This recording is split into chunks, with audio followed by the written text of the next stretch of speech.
Hello, my name is Sid and welcome to my channel. And something wonderful that happened to me today is I tried this new sparkling water from Tesco because I love like fizzy water instead of pop, and this stuff is like £2 cheaper than the stuff I normally get, and it's way better, so I'm very excited about that.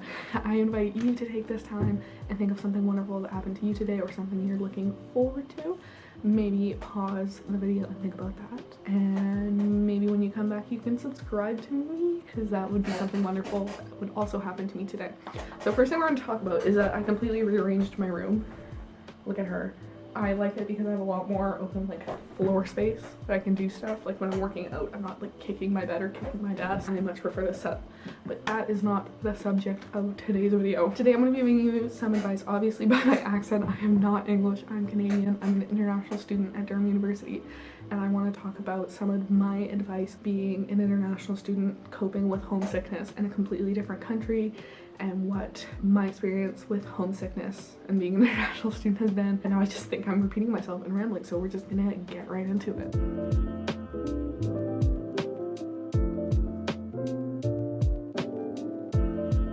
My first piece of advice is not to ignore when you're being homesick, when you're missing home, and sort of push it down and force yourself to do school or sports or whatever it might be. I did this for the first year I was in Durham for about 3 weeks until I went out on a rowing social for the team I rowed for last year. And I remember the women's captain or the overall captain, I think it was the overall captain, coming up to me and being like, "Hey, are you okay? Like, you've been really quiet tonight. I haven't seen you much." And me just breaking down in the middle of a club being like, "I'm really homesick. I don't know what to do." And her having to comfort me in the middle of a very busy club. Becca, if you're watching this, I appreciate you. I didn't say thank you enough for that, but she got me in a taxi, she got me back home, and my roommate had to take care of me. But I think one of the worst things you can do when you're homesick is ignore it and pretend you're fine, because it is just going to bubble up and just all come out at the worst time. So you do need to kind of recognize if you're feeling homesick, and maybe just take a night and get in your feels. Like, go through your camera roll, look at your life at home, text some of your friends that you miss them, watch a comfort show, like feel your homesickness and like actually sit in it and have a cry. Do whatever you need to do to get those emotions out, or else they're just gonna come up at a really bad time and it's gonna be really awkward. Well, not maybe really awkward, but it's gonna be, let's say, interesting experience, and it's gonna be way worse than if you just dealt with it beforehand. Sorry, it is significantly later because my camera cannot hold a charge to save its life. So I just crocheted for an hour and had a snack, and now I'm getting a Diet Coke as a treat. This next piece of advice, I sound like a broken record on this channel, but it is to join societies. Do it. There's, I guarantee, well, don't guarantee, but I think you'd be surprised if you looked at your university and found a society from your home country, or at least your sort of part of the world, whether it's maybe the country next door or just a regional society. I think you'd be really shocked to find those, and they're really great to meet people from the same part of the world and kind of have similar experiences to you of leaving home and being an international student and leaving their family, and they'd be really great to talk to, just so you both have that support and also that taste of home. Another thing is to join societies based on your interest. It could be a TV show.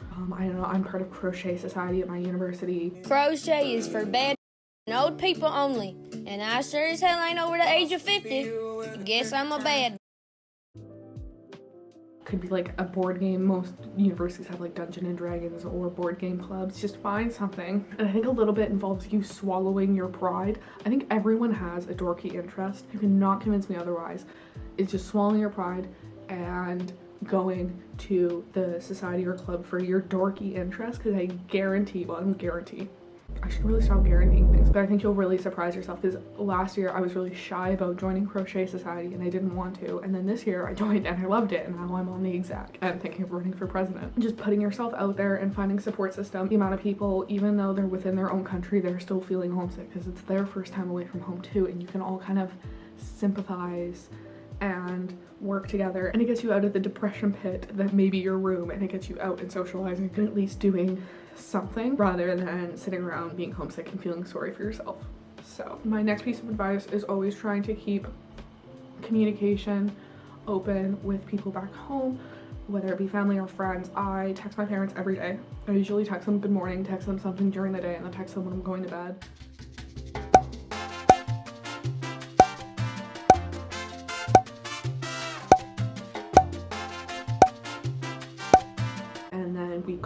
out every Saturday usually, sometimes again in the week if I'm free and they're free at the same time. But I find having a schedule of when I text them really helps me, rather than last year when I only really texted them when I was sad and stressed out, so they can kind of see how I'm doing all the time. Not everyone has great relationships with their parents, so maybe if there's a trusted family member or a friend that you can always text and always have like a weekly scheduled call, because it's almost, you have to balance having your life in wherever you're studying or wherever you've moved to versus balancing your life back home. And I find when I was calling home every day and texting home constantly, it almost made me more homesick than when I kind of gave myself that space and only contacted home at specific times. That really allowed me to not feel homesick, which is really weird. It's almost like you have to cut the cord a little bit, which sounds really bizarre, but I promise somehow it works. Generally, swallowing your pride and putting yourself out there in social situations, whether it be lectures or sports or events, not being afraid to go by yourself and maybe meet people there. I wouldn't recommend doing like nights out alone, but if there's like an event going on at maybe your student union or there's a student band playing at a bar, do that rather than like going clubbing by yourself, because that's how you get kidnapped. Finding space that allows you to meet new people, because all about feeling less homesick is making friends in your new country, and it at first is going to feel impossible, and it's going to feel like everyone hates you and everyone's so different from back home and no one wants to be your friend.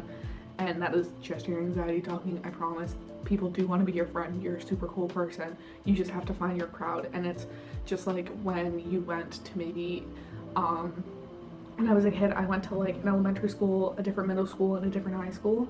And even the first university I went to, you've done this before. You've had to be put in different situations where you've had to make friends, and you made friends.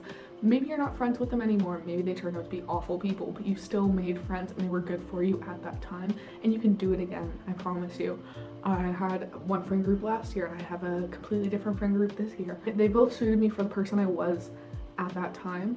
And maybe next year I'll have a completely different friend group which will suit me for that time, and that is okay. But I wouldn't have had the amazing friends I have this year and the amazing people I even live with if I didn't swallow my pride and put myself out there. And yeah, maybe I'm really embarrassing and people don't have the same interests as me, and I'm gonna put myself out there 9 times, and all of those 9 times people are like, who the is this Canadian girl, like, can she go back home? But maybe I put myself out there that 10th time, and that 10th time I find people that are super cool and awesome, and I enjoy hanging out with them. And it's actually how I met my boyfriend, so you know what? I think another thing, this is more on the romantic side of things, because I think especially when people, I originally came to the UK on a year abroad and I ended up deciding to stay here. I found dating is not a good way to cope with being homesick. And I'm speaking from experience here. You are going to put a lot of pressure on whoever you're seeing romantically to be your only support, and they can't always be there for you, and it's not healthy for you to base your worth and your social life on one person, and it's not healthy to expect that of them. And I definitely damn, time for a self roast, because these spot the difference games keep getting harder and harder. I did that when I first moved to the UK. I was seeing 2 guys and they both ended horribly each time, and just because I put so much pressure on them, because they were like the only people I really knew to, you know, be my only, basically be my only friend, and were the only person I really like talked to and hung out with a lot. So when they were off doing their own thing, I would get the most homesick. Maybe developing romantic relationships are important to you. I wouldn't like do that from the get-go. I would wait till you have a friend group, or at least like someone else you can talk to, because you will put a lot of pressure on that romantic relationship, and it just, again, speaking from experience, is not going to end well. I think it was a combination of factors that when I met my current boyfriend, all ended up working together for us to get together, and we've been dating for over a year now. But I think as much as we met at the right time, I think I was in the right mind space, and I think because I met him through friends and we were friends first before we started dating, I think that really helped, rather than me again putting all that pressure on him to be my boyfriend right away and be the only person I talk to, rather than me having nights where maybe I only went out with the female friends in the group, or maybe there were nights that he was working and he didn't come out with us but I still hung out with our friends. You get the gist. This I think ties to my second and fourth. This is gonna be the final one, and it's to get outside. I find going for walks really helps me, where if I'm not sitting in my room feeling sorry for myself, maybe I still feel like absolute but at least I'm outside. But almost having that time by yourself as well to get used to where you live, because when I moved to Durham, I didn't know where anything was. I wandered around aimlessly, and genuinely I used maps and Google Maps to find my lecture halls. And I think giving yourself that time to wander around and get comfortable with your new town, knowing where maybe a cool bar is nearby, or a convenience store, or a pizza place, or a coffee shop, at least having that kind of mental map is so much more helpful than just moving there and not knowing where anything is. So give yourself a little bit of time to explore and get used to wherever you move to make it feel like home. Home, even if it's not your home, is basically what I'm trying to say, because getting that sort of familiarity with your surroundings is just, it's helpful, because I hate feeling lost. I hate the feeling of feeling lost, but that, yeah, the sort of that feeling of being lost will tie into that. I miss home, I miss knowing where everything was, I miss my favorite coffee shop. Well, find a new coffee shop, find a new thrift store, figure out where sort of your interests were back home are located in your new town. I found once I kind of have those figured out, it'll a lot more sort of local, if that's what you want to call it, or adjusted, I guess, than when I moved here and I didn't know where anything was. The only place I knew was like the science site and the Tesco in town. That was it, and it was a horrible existence. That makes sense. This is again gonna be me just rambling for ages, but it's fine. Anyways, that is my video for today. I hope you enjoyed. If you like some of the advice I gave in this video, please give this video a like or a comment. If you are a fellow international student and you have advice that I didn't say in this video, leave it in the comment section down below for other people that might come across this video. Also, if you would like to subscribe to my channel, I would very much appreciate it. I think at the time of filming this video I have 53 subscribers, and I would like to reach 100 subscribers for my birthday, and my birthday is June 28th. So please subscribe so I can get 100 subscribers for my birthday. I post every Wednesday at 6 p.m. UTC. If you don't know what that means, just subscribe, the bell button when you subscribe, so you get like an extra notification so you know I've posted. A week tomorrow I'm going to Turkey for 5 days, so I will definitely vlog that and at least show a video of what I'm packing for that trip, because I think that'll be super fun. Anyways, this is my emotional support water bottle. For those of you that don't know her, we take a sip of our water, or whatever beverage we have around. We stay happy, we stay healthy, and we are kind to other people, and I will see you guys in my next video. Bye bye.